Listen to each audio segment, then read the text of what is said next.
Hey guys, आज हम बात करेंगे सरकारिया कमीशन की फाइनेंशियल रिकमेंडेशंस के बारे में। Sarkaria commission was set up in 1983 and submitted its report in 1988. It suggested an amendment to the constitution for enabling the parliament to provide for sharing of corporate tax along with suitable adjustments in sharing income tax and excise duties between center and states. तो it suggested कि एक amendment की जाए parliament में ताकि corporate tax की sharing हो, income tax की शेयरिंग हो और एक्साइज ड्यूटी की शेयरिंग हो between centre and states. Recommended the appointment of an expert body to recommend desirable direction of reforms in taxation and resource mobilization between center and states. तो एक expert body का गठन किया जाए जो कि रिफॉर्म्स प्रपोज करे टैक्सेशन में, रिसोर्स मोबिलाइजेशन में between centre and states. Also, it has expressed itself against the transfer of more subjects to the states and pleaded for a strong center to preserve the unity and integrity of India. It was in favor of a strong center ताकि unity और integrity of India पे कोई compromise ना हो. The Commission recommends that Union Government should, by a matter of convention, hold prior consultation with state governments of the affected ones before it legislates in areas of interstate trade and commerce and concurrent jurisdictions. तो commission recommend करती है कि जो concurrent jurisdiction है जहाँ पर both state and centre can make laws और जो इंटरस्टेट ट्रेड एंड कॉमर्स है इसमें पहले से लेजिस्लेटिव डिस्कशंस की जाएँ before bill being brought on in the parliament.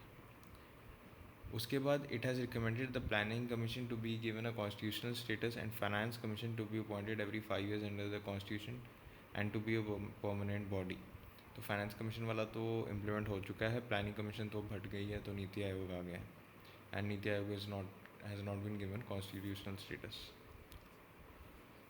It recommends the creation of an interstate council under Article 263 which has been implemented. तो एक इंटरस्टेट काउंसिल का कहा था आर्टिकल 263 के अंदर, पर प्राइमरीली ये पॉलिटिकल पर्पजेज़ के लिए ही है, फाइनेंशियल के लिए लिमिटेड रोल है इसका. The Constitution recommended National Development Council to be given constitutional status with the new name National Economic Development Council. With the establishment of Niti Aayog's governing council, National Development Council has been rendered redundant. तो commission ने recommend किया था कि एक national development council हो जिसको constitutional status दिया जाए और उसका नया नाम रखा जाए नेशनल इकोनॉमिक डेवलपमेंट काउंसिल. पर जब से नीति आयोग की इस्टेब्लिशमेंट हुई और उनका गवर्निंग काउंसिल फॉर्म हुआ है तब से एनडीसी रिडंडेंट ही हो गया, कोई मीटिंग्स नहीं हुई, ना ही कोई वर्क उसको असाइन किया गया है. The report shows N overriding concern for ensuring the solemnity of arranged marriage between parliament and federal systems. The marriage is sound, the commission proclaims, and it is worth preserving. And if there has been any unevenness in its working, it is primarily because the parties have abused the code of conduct so necessary to its successful functioning. तो parties ने code of conduct को अगर follow नहीं किया, इस वजह से जो भी प्रॉब्लम्स हो रही हैं सेंटर स्टेट रिलेशंस के बीच में.